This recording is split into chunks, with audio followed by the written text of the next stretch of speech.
A very warm welcome to Africa Good Morning, where we keep you abreast with the latest happenings across the continent. I am Aina Raizakoyo alongside Diana Master Mamkase. Tamuka Mamkase. Tamuka. How's the rainy weather treating you?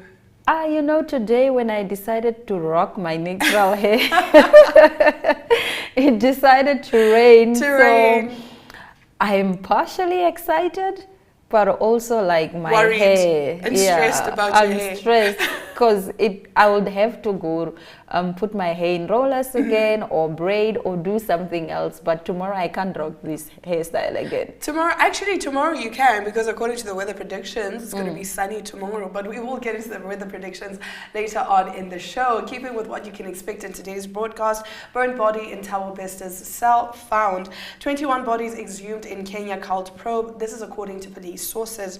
Rwanda genocide survivors appeal suspension of Kabuga's trial. Stick around, we'll be back with our top stories right after this break.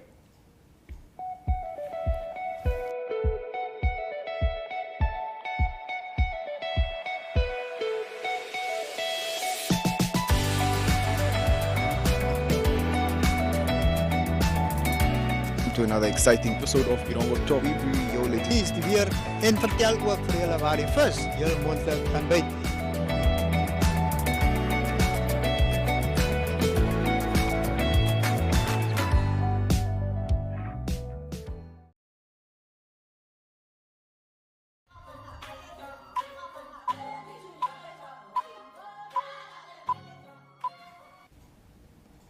In our top stories this morning, we start with South Africa. Burnt body in Thabo Bester cells identified.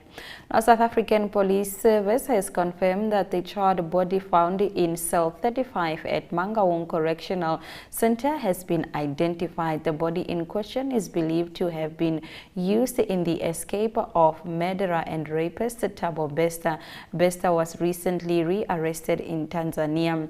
He was with his accomplice, socialite Dr. Nandipa Magudumana, and a Mozambican national who was assisting them at the time of his apprehension. The identification of the body comes after a direct match was made with the DNA of the biological mother of the deceased, according to spokesperson Colonel Altenda Mate. The family has been notified by the investigating officer and no further comment will be provided, said Mate. She said, as difficult as this news is, SEP is pleased to bring closure to the family. Earlier on Saturday afternoon, someone tweeted that the body that was of his son. Bester escaped from Mangaung Correctional Center in Bloemfontein in May 2022 after it was initially believed that he committed suicide by setting himself alight in his cell. Getting into our next story, 21 bodies exhumed in Kenya cult probe, and this is according to police sources. 21 bodies have been exhumed in Kenya in a probe into a cult whose followers are believed to have starved themselves to death, police sources said on Saturday, warning that all could rise. Officials had earlier reported 7 deaths in connection with the investigation in eastern Kenya following the arrest of Mackenzie Mtenge, who reportedly told followers to starve themselves in order to meet Jesus. In total, since yesterday, we have 21 bodies, a police source told AFP on condition of anonymity, referring to exhumations in the Sakakola forest outside the coastal town of Malindi. We have not even scratched the surface, which gives a clear indication that we are likely to get more bodies by the end of this exercise, the source added. Another police source confirmed the same toll, also on condition of anonymity. At least 3 children were among the victims, said one police source. Ntenge, leader of the Good News International Church, turned himself into police and was charged last month, according to local media, after 2 children starved to death in the custody of their parents. He was later released on bail of 100,000 Kenyan shillings. In our next story, Rwandan genocide survivors appeal suspension of Kabuga's trial. Rwandan survivors of the 1994 genocide against the Tutsi under their umbrella lobby group Ibuka have petitioned the International Residual Mechanism for Criminal Tribunals over a recent decision the court took to suspend Felician Kabuga's trial on grounds of suffering from dementia. The UN court temporarily suspended his trial to allow examination of independent medical reports on the suspect's illness illness and fitness to stand trial, and that this would guide its decision on the future course of this trial. By taking this path, Ibuka said the tribunal has fallen into the trap of agreeing to what Kabuga's defense has always wanted right from the beginning of the trial, and that they fear he will use it to continue his evasion of justice after being apprehended. Now, South Africa evicts asylum seekers camped outside UN office. South African police have evicted more than 100 asylum seekers camping for over 3 years outside the UN High Commissioner for Refugees offices in Pretoria. The asylum seekers began living in makeshift tents pitched outside the UNHCR offices as they asked to be relocated to other countries after a spate of xenophobic violence in 2019. Pretoria municipality last week secured a High Court order to remove them, and the police did so on Friday. The court document said the refugees would be evicted and taken to the Lindela Repatriation Center, a temporary holding center for undocumented migrants who are earmarked for deportation to their countries of origin. Squads of police officers led by the Sheriff's Department carried out the eviction with the aid of immigration and other officers. Using a megaphone, State Attorney Kobus Meyer warned the people living in the encampment that they would be arrested and detained if they resisted removal. Some families vacated voluntarily, while others protested, "It's better for me to die here because I am not going in Lindela," a woman from the Democratic Republic of the Congo shouted. UNHCR spokeswoman Laura Padone told the AFP news agency that they are asking that we transport them to a refugee camp in another country, but this is outside our mandate. Now, in our next story, Tanzania close to attaining malaria prevalence goal. Tanzania has reached a 10% decline in malaria prevalence from 18.1% in 2008 to 8.1% in 2022, according to new statistics from the Ministry of Health. The National Malaria Control Program targets a further decline in malaria prevalence among children under the age of 5 to less than 3.5% by 2025, intensifying the journey towards disease eradication in the East African nation by 2030. The new data has been released a few days before the 25th of April, when Tanzania will join the rest of the world in commemorating World Malaria Day. Dr. Abdallah Lusasi, who leads the National Malaria Control Program, told reporters that statistics show a rapid decline in the infection of the deadly disease of the country and world history.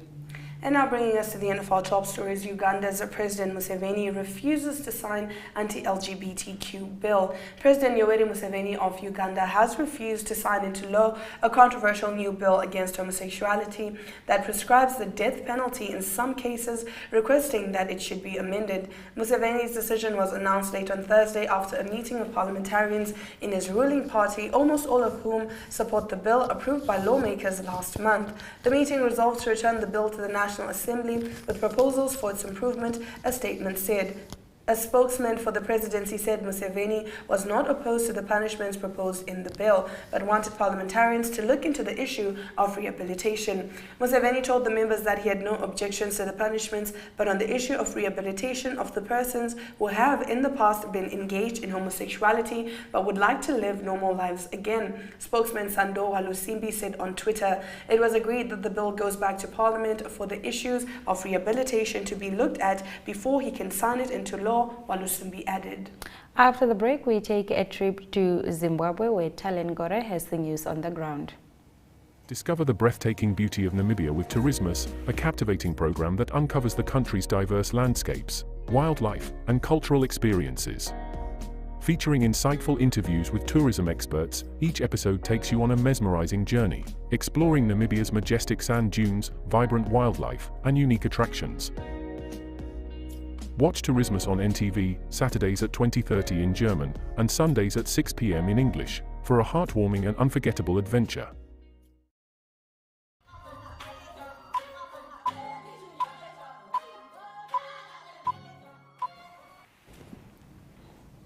Now we cross on over to Zimbabwe to speak to Talent Gore, who's going to give us an update on all the latest news. Good morning, Talent.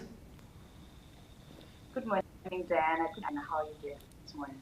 We're doing well. Now in your first story, King Mswati III jets in for a state visit. Could you please give us the details?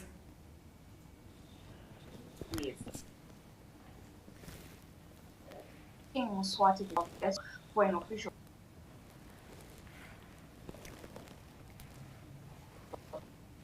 state visit. State visit. You also joined. All right, talent, it seems that we are having a bit of a hard time hearing you, and I guess it is the internet connection, but we will be back with more top stories. But for now, over 200 international participants working with the mRNA technology transfer program met in Cape Town last week for their first face-to-face meeting, joined by World Health Organization Director General Dr. Tedros Adhanom Ghebreyesus and Dr. Joe Fala, Minister of Health and Minister of Trade Industry, Mr. Ibrahim Patel of South Africa, together with high-level officials from funding countries. This unique meeting reviewed the progress since WHO and Medicines Patent Pool launched in June 2021. Let's take a look. For moderating this session and for your leadership of MPP. Your Excellency, Minister Zimande, Your Excellency, Minister Fana, Your Excellency, Minister Tibina Ryan, Deputy Executive Director Seychelles, Your Excellencies, dear colleagues and friends. A heartfelt thank you to the South African Consortium, Afrigen, Biovac, the South Africa Medical Research Council, and the Government of South Africa for hosting this very important event. I visited the mRNA hub 30 months ago, and I'm glad to know of the remarkable progress since then. Petro showed us everything, and she was upbeat that they would make significant progress, and that's what happened. So thank you, my friend, my sister Petro, and all your colleagues. The COVID-19 pandemic highlighted that one of our most important strategies for addressing global health emergencies is to increase the capacity of all regions to produce medical countermeasures such as vaccines and therapeutics. That's why WHO is supporting this multilateral effort on the mRNA technology transfer program. There are 4 key barriers to vaccine manufacturing in low and middle-income countries, as we all know. First, access to know-how. Second, a local skilled workforce. Third, a national regulatory authority to ensure quality and safety. And fourth, sustainable investments and maintenance costs, along with access to a reliable market of sufficient size. Countries have a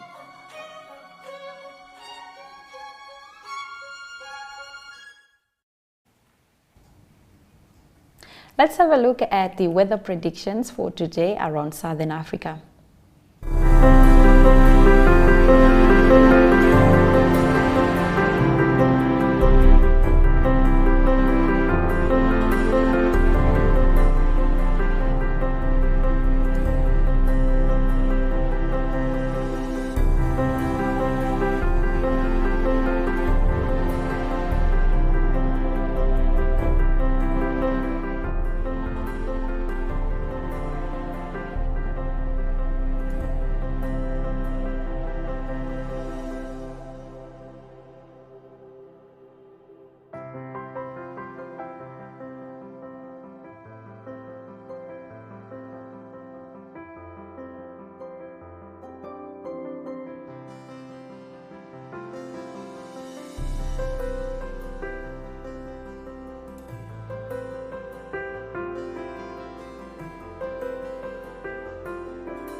Here are our economic news this morning. How AfCFTA can transform Africa's agricultural sector.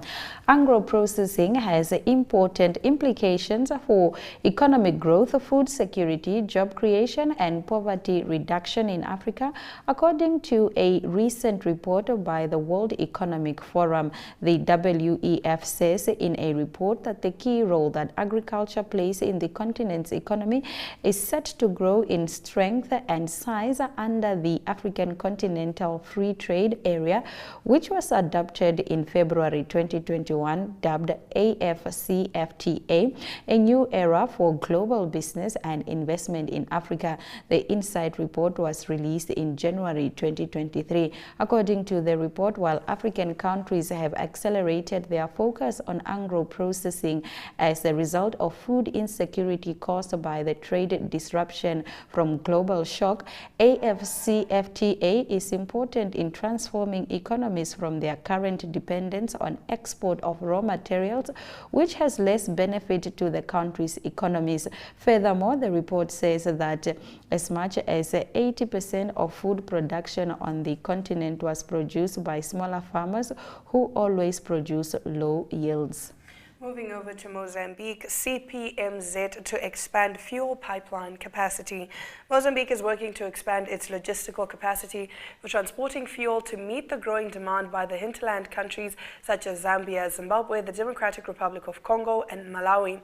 The measure was announced by the Minister of Transport and Communications, Matias Magala, at the end of a working visit to the Companhia de Pipeline Mozambique-Zimbabwe in Beira. Matias Magala was at CPMZ on Wednesday, following the guidance given at the meeting between the heads of state of Mozambique, Filipe Nyusi, and Zambia Hakainde Hichilema on the 4th of April, during which Zambia declared its desire to improve the logistics of transporting imported fuels from Mozambican ports. In response, Magala directed CPMZ and the company Ports and Railways of Mozambique, CFM, the managing entity of the fuel terminal in Port Beira, to work together to increase fuel handling and transport capacity. Now we take a look at our economic indicators and thereafter the sports package with Ari Hogad.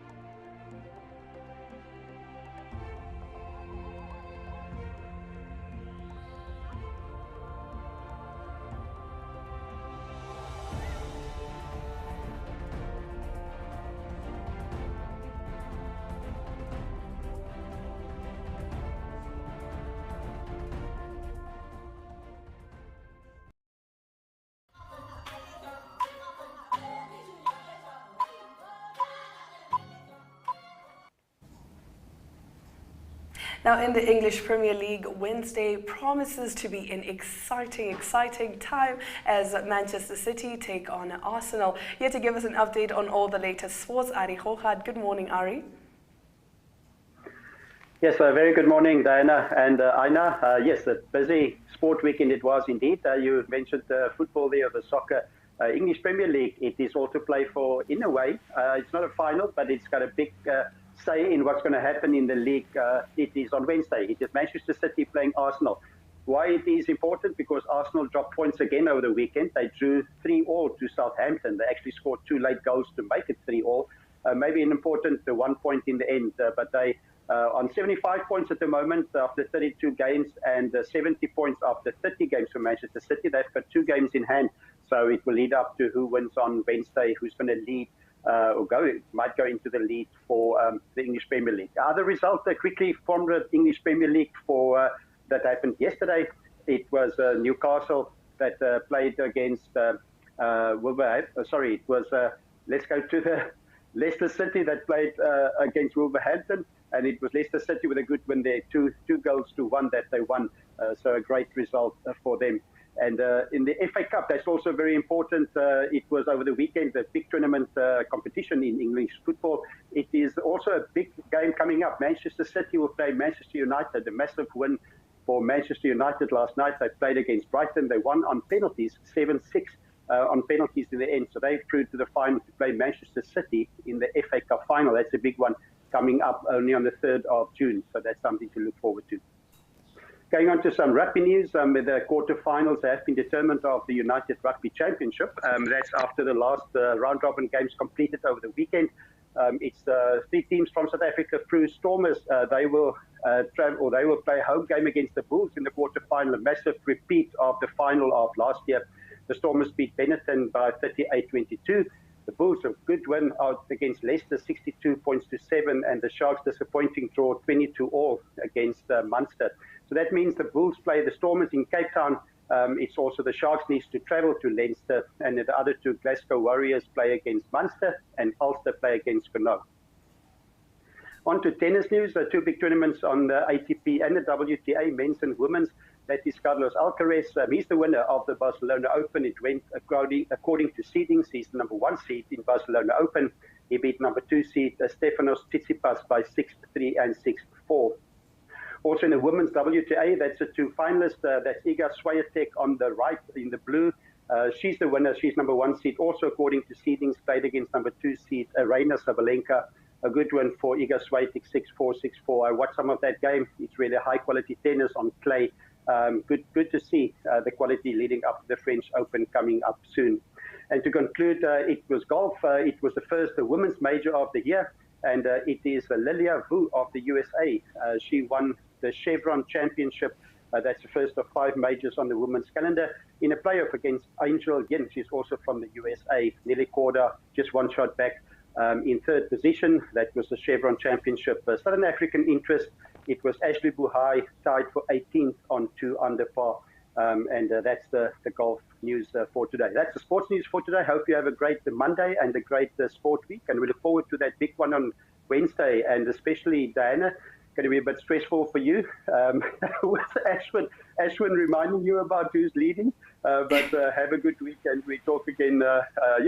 There will be international sport throughout the day again today and tomorrow. Goodbye. Well, Ari, I believe that between now and Wednesday, Ashwin is going to be very, very quiet. Only on Thursday will he make noise. And of course, if Manchester City doesn't disappoint me, he's going to be very silent. Thank you so much, Ari, for bringing us the latest news in the sports scene. All the best. Pleasure. Have a nice week. Bye-bye. All right, that brings us to the end of our show. But before we say goodbye, we'll be back with the highlights right after this.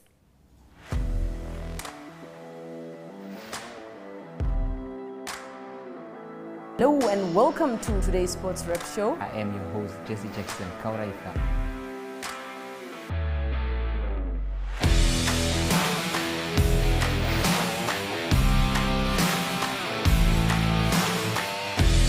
In replay, Namibia, who had won the toss for the first time on this tour. Good day everyone, time for international sports news, starting off with tennis news, both on the WTA for women's and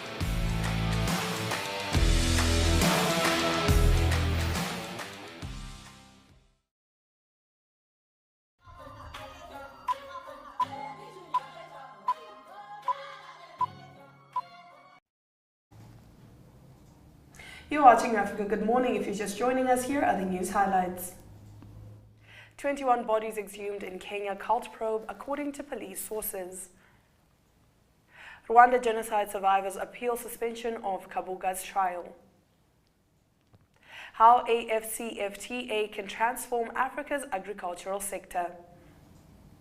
Those have been our stories. We thank you very much for joining us on Africa Good Morning. Please be reminded that we do welcome your remarks regarding our show.